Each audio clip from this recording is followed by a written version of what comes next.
All right, we'll get started with Doc. We'll start with Barry in the second row. Usually I get the last one, so teeing off on you today. What went into your final? I mean, when you left the room last night, it seemed pretty obvious that Ohtani was your starting pitcher. What went into the decision, and how many innings you got for him? What's your setup behind him? Well, as far as innings, not sure. It depends how he comes out, how he looks, how he's throwing, how he's feeling. And so I just kind of want to, withhold kind of expectation and kind of read and react. As far as, pitching plan, everyone's available.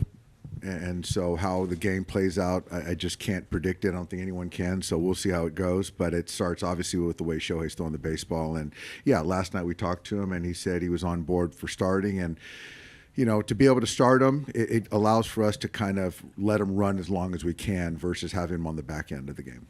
We'll stay there with John right next to Barry. Hey, Dave.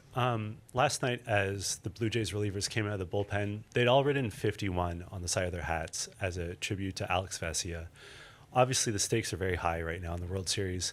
What's it mean to you and your team to have your opponents recognize the very real-life stuff that's going on with him? It's everything. I didn't learn that until after the game last night, and I think it really speaks to the brotherhood of athletes, Major League Baseball players, that they'll all say that, baseball is what we do, but it's not who we are. And for these guys to recognize Alex and, what he and Kay have gone through, it's heartbreaking. It's not even a good enough descriptor, but for them to acknowledge that, it just speaks to how much respect and love they have for one another. It's a huge tribute to Alex. Yeah. We'll go to Fabian in the next row. Yeah, Dave, Yamamoto was moving around a little bit. Is he available tonight as well? We'll see how he is in catch play, but he said that if he feels good, he's definitely interested. The fourth row on your left, Sonia. Dave, the rotation has been so big for this team all postseason. How much confidence does it give you to have so many of them and possibly Yoshinobu too available tonight? It's amazing. But yeah, I mean, it's, pitching is tough. It's tough on the mind, the body, and for each one of these guys to want to take the baseball and raise their hand and say, pick me, I'm available, is pretty remarkable for a manager to look out and say everyone wants to, take part. So they've been the backbone, certainly for the second half of the season for our club, and they all want to participate, which is amazing. And Yoshinobu especially saw this in Game 3 when he got up in the pen and warmed up, but he hasn't even really gone on regular rest. What does it say about him that he's trying to be part of these important games? Character, compete, all of the above. It's just because it's past the physical. This is the mental part of it, where he's as strong mentally as a guy as I've seen. Go to the third row on your left. Dave, you've been in a lot of Game 7s, a lot of elimination games, a lot of winner-take-all games, but as far as managing a World Series Game 7, you have that 2017 against the Astros experience. What did you learn from that game that you can apply to this game? We got behind early. I think it was the second inning. I still felt that there was a lot of baseball left. I think this is going to be a different game. I hope it's going to be a different outcome. But I don't know. I do think that you got to manage with urgency, but we gave up a 2-out double. So and that's kind of was the tail of the game. So I wouldn't say I learned anything about that particular game. It's a different team. It's 8 years from then. So we have a different group. So I'm going to watch and read and react and do whatever I can to, put players in a position to win. Jack up front on your left. Was it a long conversation with Shohei? No, Shohei, we don't have long conversations.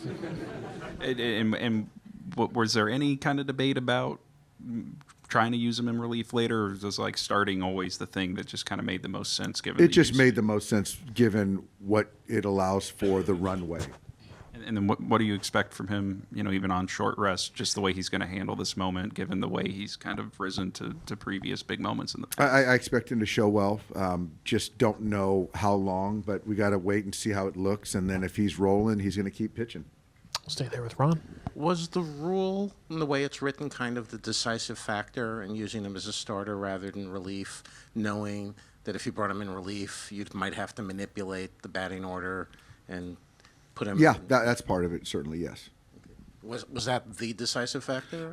No, that's a factor, but also just again having him start, it gives you an opportunity to kind of see. You don't kind of pigeonhole him in his usage or what the game is 0-0, and you can have him start and then give him a runway to see how the game plays out.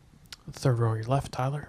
Dave, everybody knows that the Dodgers spend money, but a lot of other teams spend money too, a lot of money. What does the Dodgers do beyond that has brought about such sustained success that maybe eludes other teams? Yeah, thanks, Tyler. I think that people just overlook the fact that every year we probably have the top 5 farm system in baseball. This year, I think we probably have number 1 or number 2. We pick at the bottom of the draft every year, towards the bottom. And we still have young guys, whether by way of trade or development, that continue to, help contribute. So I think that, on the business side, I think that we do a great job of marketing our organization. So it's pretty buttoned up. And I think we have great people and obviously great ownership too. Standing in the back left, Jason. Dave, I'm sure you've heard the expression that the 2 best words in baseball are Game 7. I wonder if that is true. That depends, who you ask. Right. Is it true for I would the say manager? a manager, Jay. As a sports fan, which I am first, yes, I agree with you. But as a manager, it's there's just a lot of decisions that are made that aren't made. But yeah, it's bananas, and there's nothing like a Game 7 in all of sport. I mean, I'm sure you recognize how epic and memorable Game 7s always are.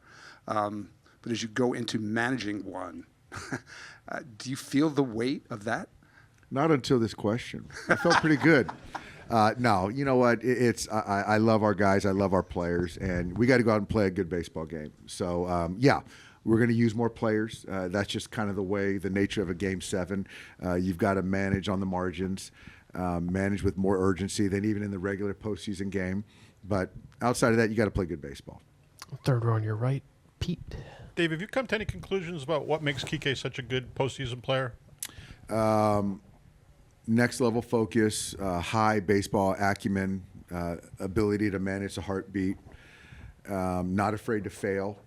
And so those are probably, a few things that make him a consistent postseason performer. He said earlier when he was in here that he was 7 feet away from where the card told him to be on that play last night, but he kind of had the instinct that it might be a little shallow. Did you see that developing as you were watching it? Or I didn't see it developing, but it's not surprising, and I do encourage our guys to be humans and not robots and not be beholden to a card. And it's played by humans, and Kike is a heck of a baseball player with great feel, and that feel helped him, double off Barge last night. The last row on your right, Doc.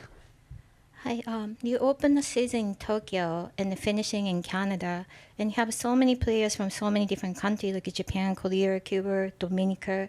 Like, do you think how this World Series mean to the baseball world, and also like how much impact given to the sports itself? I think baseball,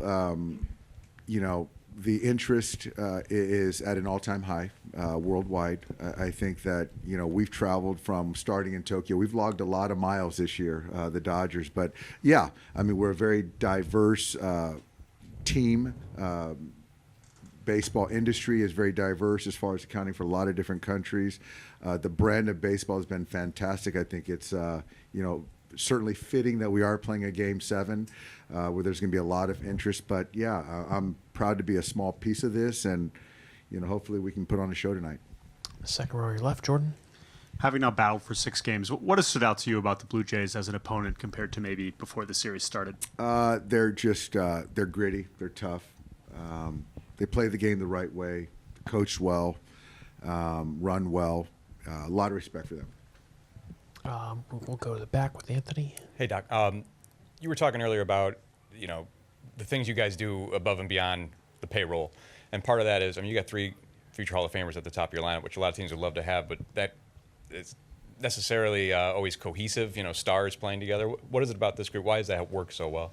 It works because of the character. They're stars on every team, but when you have your stars that value the little things, that value practice, that value oneness, unselfish, whether it's in the order, batting order, or days off, whatever it might be, trying to make people around them better. Very selfless guys, and just consistent performers, how they go about it. So it makes my job a lot more fun. And yeah, I think that the talent is one thing, but when you're talking about 162 and winning year in and year out, it's a character thing and not just talent, because there's talent all over. But we've identified some special talented players, but also their character for me exceeds their talent. It really does. Do a few more. The second row on your left. Hi, Dave. How do you compare this World Series to the ones you managed in the past, talking about level of intensity? So, yeah, I mean, the Astros 17 was pretty intense. Yeah, the Red Sox, that was intense. The bubble was different, but certainly intense. Last year was playing the Yankees was pretty bananas. It's right there with them. I mean, they're all, you're one of two teams left. So they're all intense in their own right. They're all different. But now when you're talking about a Game 7 for everything, and there is no tomorrow, so it's probably as intense as it gets. Anything else for Doc? We'll finish with Jack. You going to give a pregame speech? No need. These guys are on autopilot right now. They don't need me. We'll do one last one with Jim behind you. Kind of expounding on that, when Kike was in here, he had the Believe headband and he had the Failure is Not an Option T-shirt. Yeah, I think he was trying to be a walking inspirational billboard. But are there guys on this team that will do something rah-rah before the game, or will at least talk to guys and remind them, if needed, of what's at stake here? Not what's at stake. I think that Kike and Migiro are probably the guys that are kind of the emotional leaders on the team, though. Emotional vocal leaders. Would it maybe be, though, rather than firing guys up, maybe calming guys down? I don't think our heart rate's up. I think our guys are pretty calm to a man. I really do. All right, Doc, thank you so All right, much. thanks, Good luck. guys. Yep.